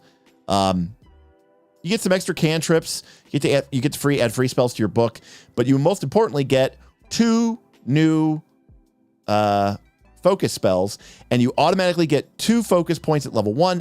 3 focus points at level 8. You get auto refocus to 2 at 12, and you get auto refocus to 3 at 18. So that seems to be a lot more compelling. I'm not saying it's great. I'm just saying it's more compelling. All right. And I'm going to end the poll here. And we have got C. So I think that's probably a good place for this to be. Can we judge the dedication separate from the full archetype? I mean, we don't have that kind of fidelity and ability here, Gid, but I mean, I think honestly, if you're not playing with the free archetype and you want to be a Rune Lord and you take Rune Lord specialization as a class and then you take dedication at level 2 and you never take anything from this ever again. And then maybe actually you wait. And then at level 12, you take school counterspell. And then at level 18, you take the redirection, or maybe if you really want to, but all right. Good stuff. Good beats. All right. We are moving into the last one for the night. That is going to be a Rune Scarred. By the way,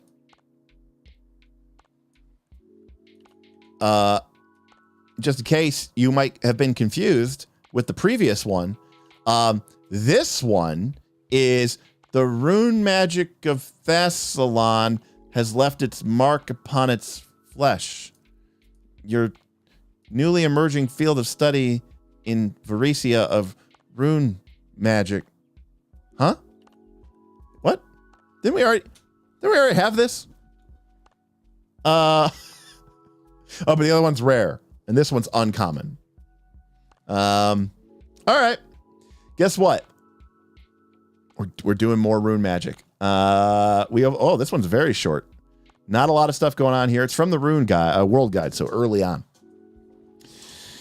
All right. The Rune Scar dedication, we pick up at level 2.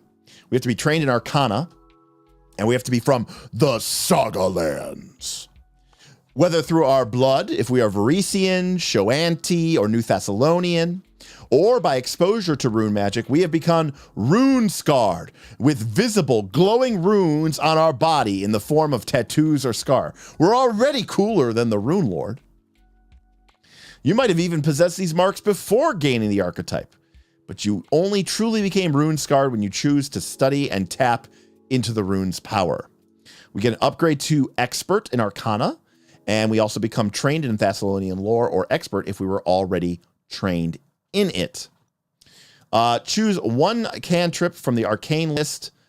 One of the runes is that cantrip, and we get that cantrip. Oh, okay. So we don't get 2 cantrips. We get 1 cantrip, and expert in Arcana. It's a little rough for dedication. That's okay. For spell runes, we get magical abilities. We choose a 1st level spell, and then we get a 6th level spell. We get a second. This right here, folks. This is just basic spellcasting benefits. And like, there's a lot of words here. There's a lot of, we're scarred with the rune. This is just basic spellcasting benefits. That's all this is. And what's worse is basic spellcasting benefits is a thing that exists. And yeah, okay. It's basic spellcasting, but innate. Okay. Yeah, so we don't even get to choose our spells. It's just the one spell. So we don't even get the benefits of a book. So in many ways, it's kind of worse. It also means it's going to tie to charisma. So I guess it's good for the champions and the fighters and the bards because they're the ones who use this stuff anyways. My point is, nothing about this. This is just, even if it was better or worse, it's also just lazy. Like, this is just another way to cast spells again. And it's no different. You know, anyways, it's just disappointing. Living Rune. You have bridged a connection between the runes on your body and the magic of rune stones, allowing you to place an armor rune on your living flesh. Your body can hold a single property rune. You can't etch a property rune on your body if it has a requirement. You can't etch a property rune on your body if it has requirements on the type or category of armor. How many armor runes don't care what armor they're put on? Or if the property would affect the armor instead of its wearer. If you wear armor, you gain the property runes benefits in addition to any effects of that armor. Okay, so this is, though, powerful and unique. This lets you get 4 property runes. Right? There's no level restriction. We can be level 2 and put a level 18 rune on us if we wanted to. Remember how we saw before how, like, the other one ate up, it, like, used, what was it? It was the Mind Blade. We could put runes on it, but it wouldn't stack with the other runes. I think it was Mind Blade. I miss the old Archives of Nethys before they had the... Can you change this? Does anybody know that? The old style. Is there an easy way to do that? I just don't like the table. I liked it when it was just like a display of text.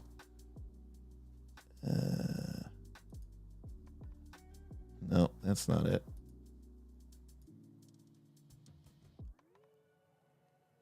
Nope, that's not it. That's unfortunate. Let's see here. See, like, I can't even see. I hate everything about this. Display of results had a toggle.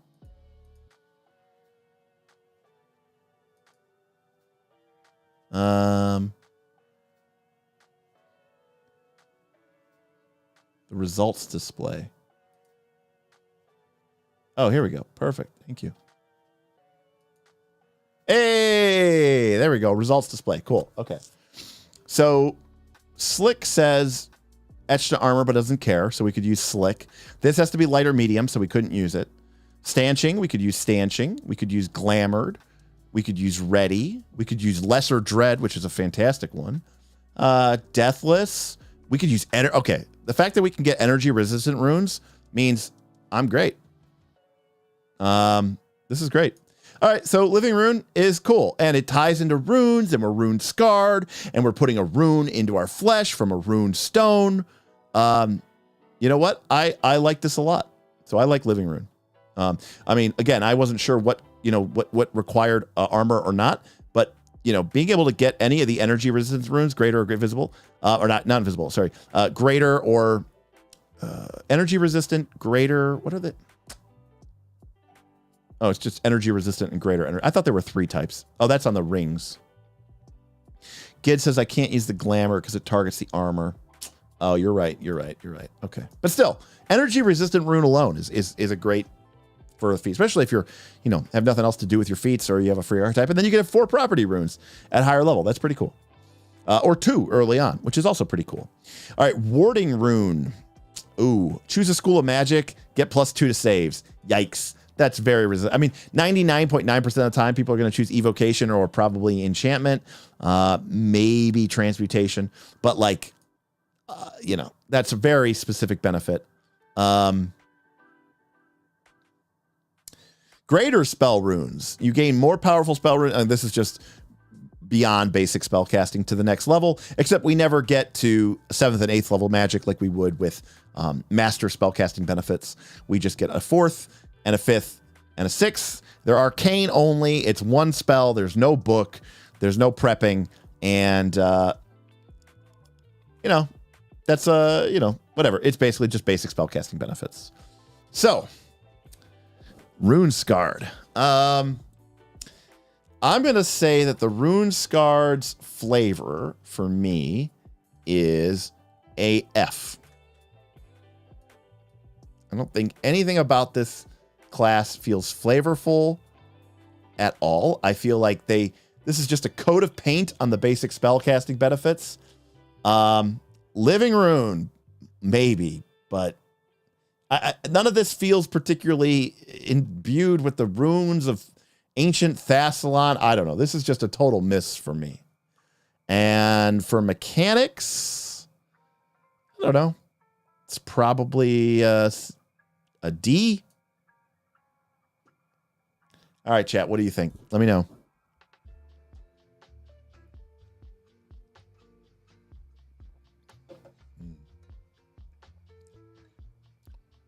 It's better than Rune Lord. You have runes and they do magic stuff. Well, remember, the Rune Lord did get all that stuff that comes from the class change. They get, several feats. You get the refocus to 2 feet for free. You get the refocus to 3 feet. Warding Rune's pretty great. KB says C. Put Living Rune on an ancestry feat tied to New Thassalon, and we're good. I'd love to see this as an ancestry. What if we had... Oh, I guess those are heritages. It's like, what about an ancestry? This could just be a heritage, like Asamar, right? Like it's a specialty heritage. Mediocre dip for a bonus armor rune if you're min-maxing build, maybe. I get exactly Ex-Oblivion. I'm talking about mechanics here. I feel like, if you're building for something, this is a pretty rough build for trying to gain just a bonus armor rune. Are you really going to invest that much into it? I don't think you are. You get the expert spellcasting benefits 2 levels early. Do you? So, Pine, you get the 4th at 10. Is that right?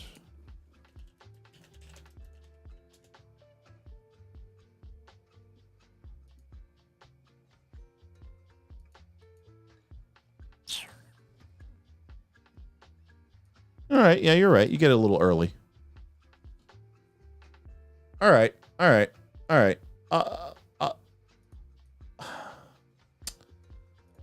guess you get a little early. You never go below. Oh, yeah, you probably don't. That actually downgrades it.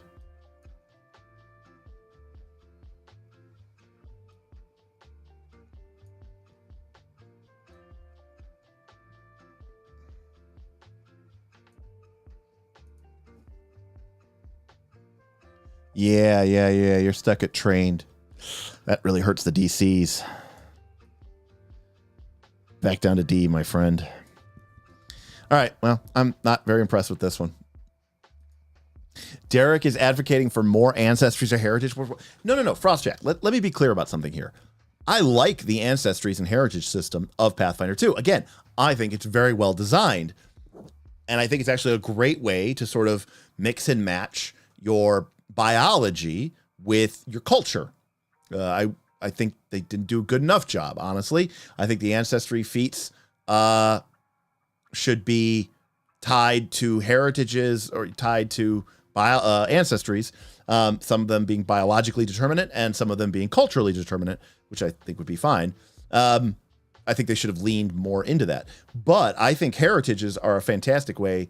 I think heritage should have been more like backgrounds, right? Like the culture of your rather than the type of your ancestry. I'd rather see heritages separate from the ancestries a little bit more, actually. And I like the idea that something like Spell Scarred could be a heritage. It's almost more of a background. It's about who you are rather than something that you learn to do or train to do. You know, anything about a dedication always feels weird because it's like you could level into this. It just feels a bit strange, you know? The other thing, Frostjack, about why I complain about ancestries and heritages is because I find them to be silly, uncompelling, or ultimately fundamentally unneeded. They just, a lot of times they feel like filler to me.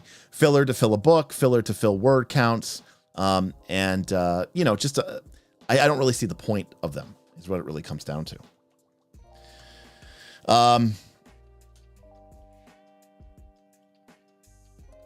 Doppelganger is a good one. So far, Steven, RFC's ancestries have been doing okay, but I'm waiting. Don't worry, you're going to release one or two, I'm sure, which I'm going to pan. So you let me know when you're ready for me to do an official review, and I will do so.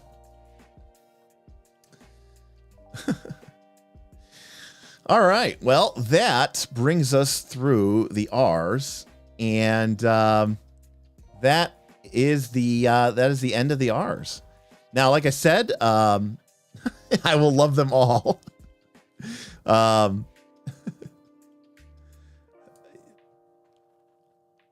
Again, and look, to the benefit of publishers like Mr. Steven Glicker from Roll for Combat, the fact of the matter is, people, especially people who are playing Pathfinder 2, love to have a lot of distinct mechanical choices. It's a big draw in the system for them.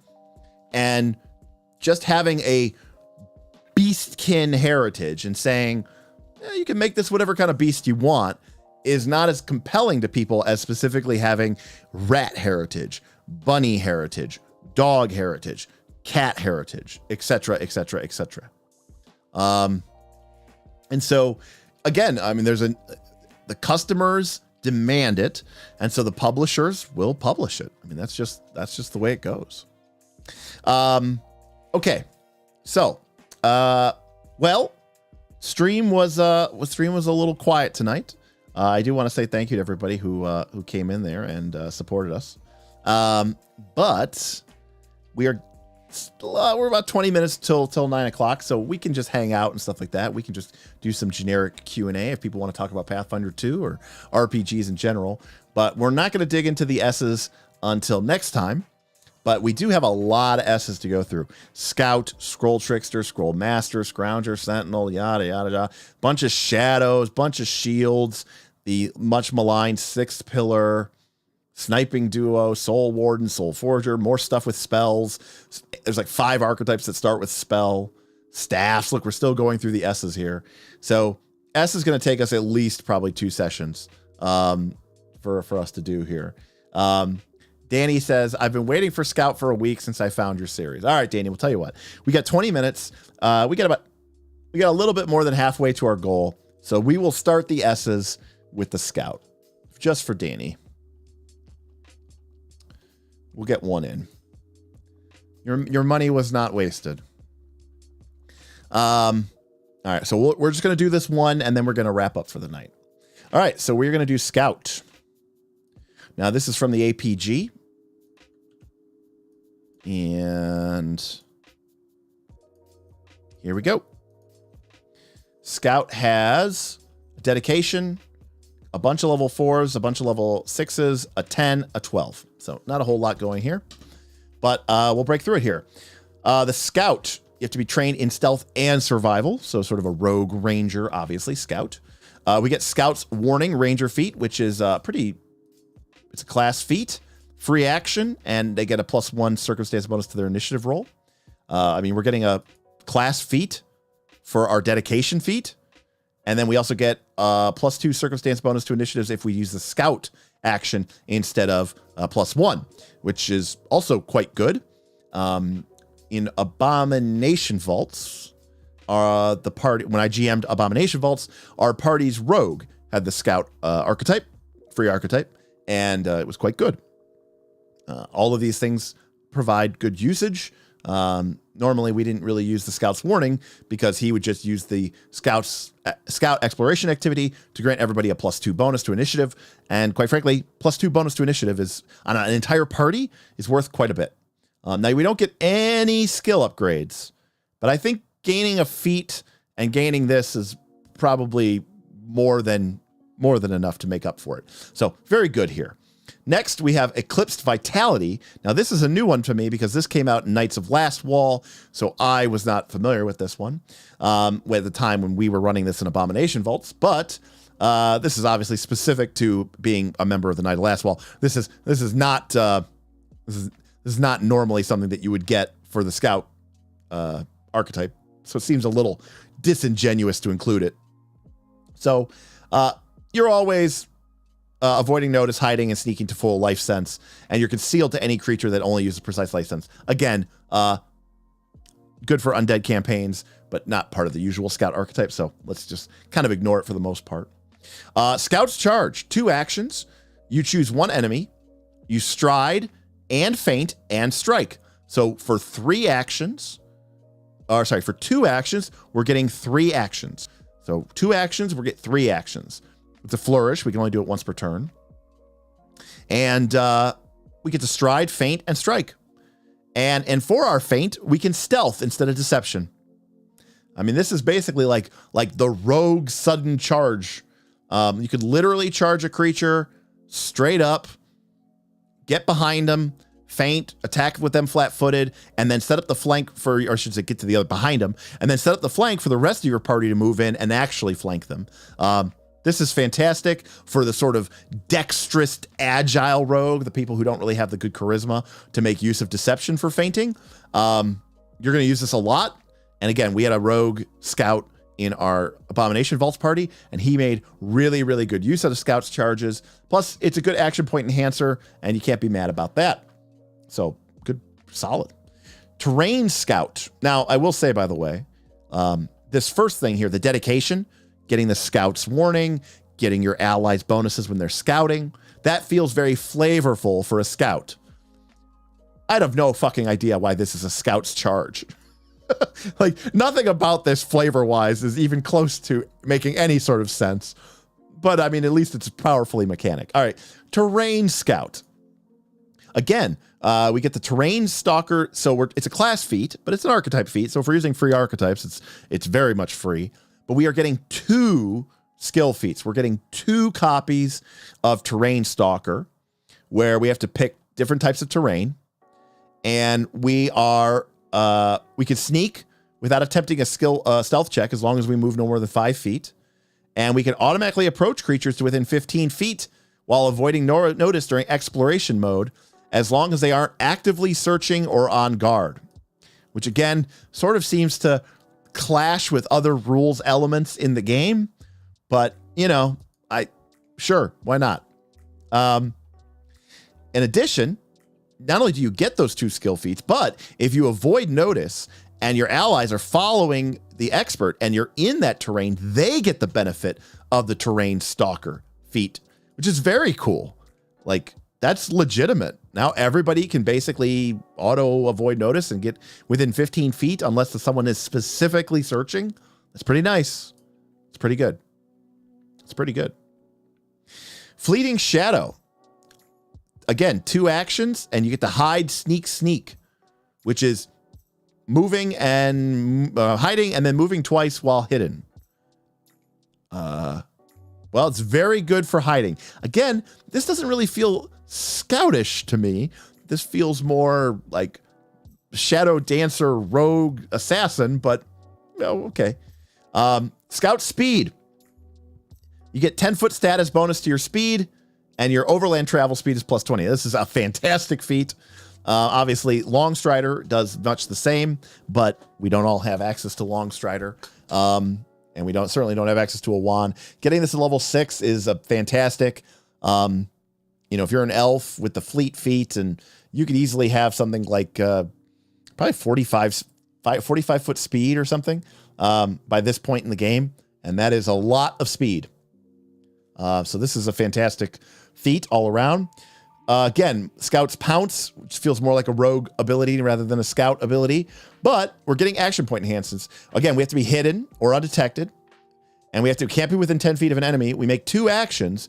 We get to stride up to our speed and then strike twice, and we're hidden to both of those attacks.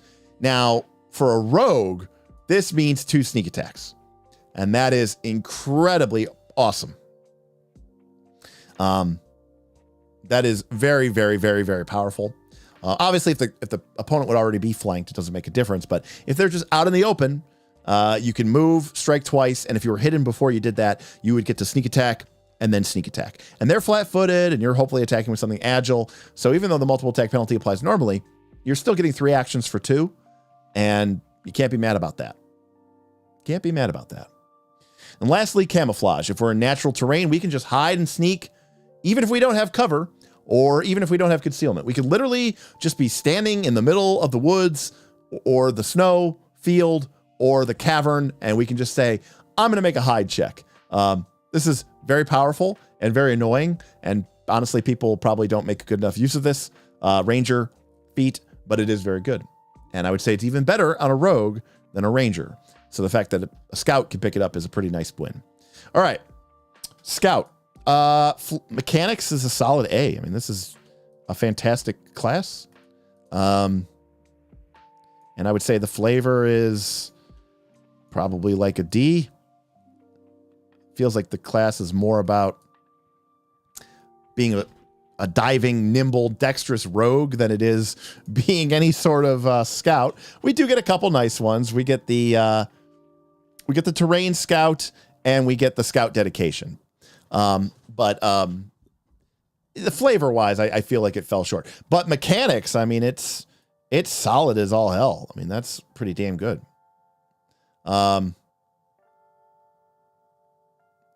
right, flavor is at least C for speed and terrain, says Taco Scrambler. X Oblivion says it can make you do cool stuff better. All right.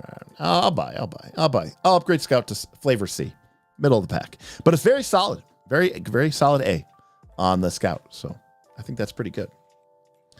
All right, so we did our bonus S, and we've begun the S's. So thanks everybody for chipping in there. And again, we got a lot to go through the S's. It's going to take us at least 2. And then we have our T's. There's not as many T's as you would think. There's only like 4 T's, which surprised me. And then, boom, Undead, Vampire, Viking, Wellspring Mage, Zombie, and we're done. So, I don't know.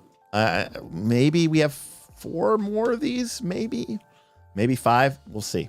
I thought maybe, I don't know. I was depending on who showed up tonight, I was thinking about maybe we could knock out a bunch of them, but you know, I will respect the stream. And then we have to do yours. To be fair, there's also some class archetypes that we skipped earlier earlier. We have to go back and do some of those too. So we said we would. So I don't know. You know us. It'll probably take us like 6 times to go through all this stupid stuff. So that brings us to the end of another Archetypes stream. Pathfinder 2, huh? It's so weird how quiet February has been. January it was insane. Felt like there's 8 videos dropping a day. I think everybody got burnt out. Like nobody's making any videos anymore. And I also think people are like making a video. You could make a 10-minute video about the OGL and it would get 150,000 views. And now like, you're back to getting whatever, 5K or 10K. And I think people are just a little like, well, I don't want to make videos anymore. If they're not going to get 150,000 views in 3 days, what am I even doing? So it seems like it's been pretty quiet in the space. Satir is heading out. See y'all later. Got to read Versus D to try and survive Ben's game. Yes, Satir. Enjoy the game. Good luck. I'm excited to see what we do. I'm excited to see how that goes. If it's a kill fest or if it actually works out pretty well. I'm interested. I'm going to read the after action reports from Ben for sure on those ones.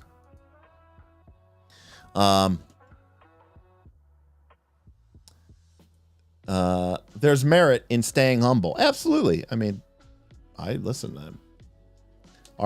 channel has never been one to be, very successful. I mean, there are definitely other Pathfinder 2 channels out there that are much bigger than us, get a lot more views than us. And I mean, I say God bless them. I mean, they're making the content that people want. I don't want to make that content, but if the people want the content and they're willing to make the content, then I say they should do it. I said, good on them for doing it. I don't know. I'm in a weird, I don't know what I want to do with Pathfinder 2. We finished up book 1 of Quest for the Frozen Flame in December. And, there was a lot of thought here about whether we were going to proceed to do Adventure 2. I read through it. Wasn't that impressed with what I read, and was a little concerned that it wasn't going to be what I wanted it to be. And I think my players were a little burned out as well. Just a lot of Pathfinder 2. You might be playing your Pathfinder 2 game, but we've been this channel, right? So like we talk about Pathfinder 2 all day. We're setting up. I'm watching videos of myself playing Pathfinder 2, right? Like it could get a little. For me, it can get a little tiresome, but at the same time, I do think there's some interesting stuff that's coming out for the game, and I would love to try it out. There's been a lot of new classes that have come out that I think would be fun to try and play. Thaumaturge in particular, this Kineticist when it comes out this year, if they do a good job with it. So, it's kind of like weird. It's RC says I should do Jewel of the Indigo Isles. I don't know. I do need to read it, Steven. I do need to read it. Just to see how different it is. You claim it's very different. We'll see if it's very different. No, I'm sure it's great. Do a collab with RC on Indigo Isles, yes. Now, I'm interested, Gid. Indigo Isles, right, isn't in Galarian, right? It's its own place, its own thing. Does that mean you don't like it? Do you only like Pathfinder 2 if it's in Galarian? Exoblivion. Random thought, but it might be cool to share review GM stuff among the viewers, like world maps and whatnot, then get chat to tear them down. Well, Exoblivion, we kind of do that in our Patreon, but you know what? Listen, I get negative quote. People say I get negative. I get negative quote unquote enough without like having to like actively try to get people to tear stuff down. I don't want to tear stuff down. I critique where I see critiques. For sure. It's the world of Alakar, but you can run anywhere as it's an island chain, so it's easy to put anywhere. Well, there you go. So yeah, should be a fun weekend, President's Day weekend. I have off tomorrow. Going to see Ant-Man in the morning. Going to get brunch with my friends, and then we're going to go see Ant-Man. And then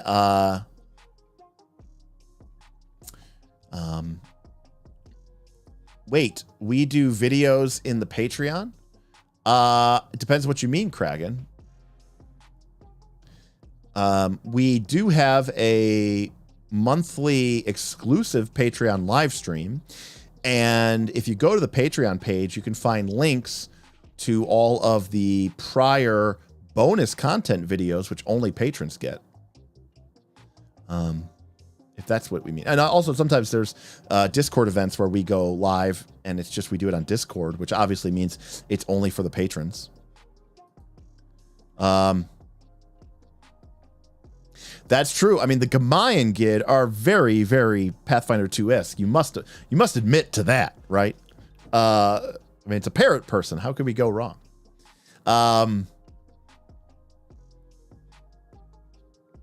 When I say it's a weak fireball, Roxley, I'm talking about more about the damage expression itself. Because you say, is it possible that fireball is just a little on the strong side since so many creatures are resistant, immune to fire? Maybe, but then Cone of Cold does more damage than fireball. So it all kind of balances out. So it's really just about like the damage expression value that you're getting out of the spell at a certain level. If that makes any sense. I mean, the best damage spells in the game tend to scale by an average of 2d6 every one spell level, which is every 2 levels, which means you're scaling 7 points of damage every 2 levels. Let me tell you, monster hit points expand far greater than that. So by definition, a fireball is at its strongest when you are level 5. It actually gets weaker each level up above. So even though you can heighten a fireball to level 4 and level 5 and level 6 and level 7 and level 8, it falls off, which is why if you heighten a fireball from 3 to 4 to 5, now it's doing 6d6, 8d6, 10d6 damage. But a Cone of Cold, which is a pure 5th level spell, does 12d6 damage. It gets that little damage boost to help keep it now competitive. So if you like over heighten a damage spell, it actually does kind of drop off. And some spells were never competitive to begin with.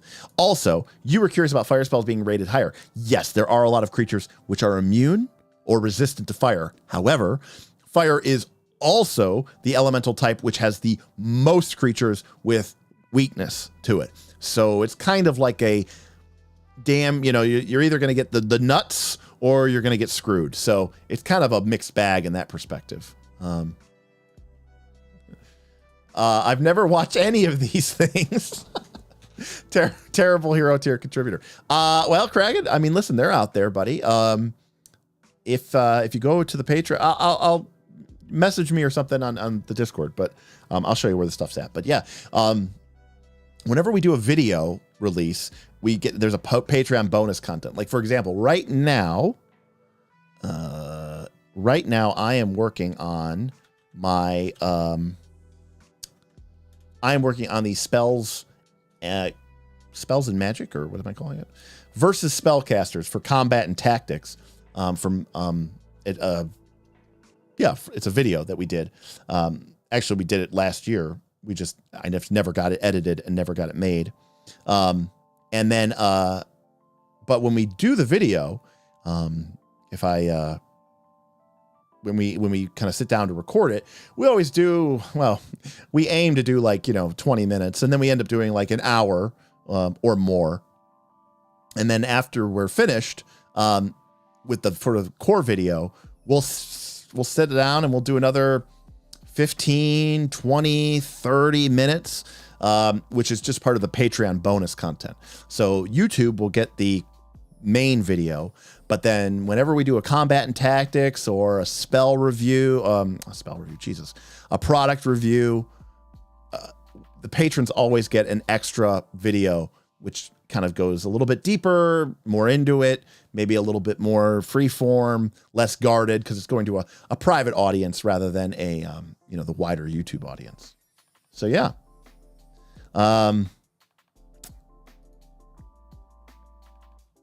Pretty cool. All right. Well, looks like Looks like everybody's dropping off here, so it's 9 o'clock.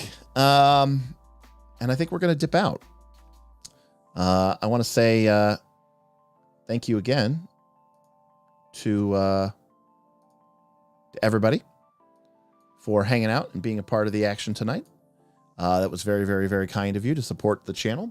Again, I'm going to hopefully have a nice little weekend here with everybody having a great President's Day. If you're off, fantastic. I am off.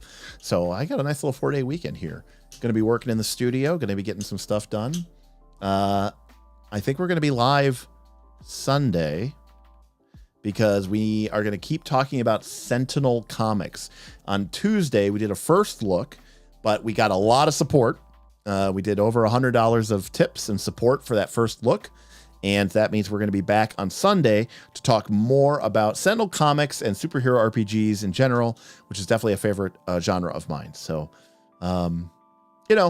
pretty quiet little stream here tonight. And thanks for joining us. And we will see you next time. Again, like and subscribe because you don't want to, and hit the bell because you don't want to miss that Sunday stream when they happen. Sometimes it's a Saturday stream. You never know.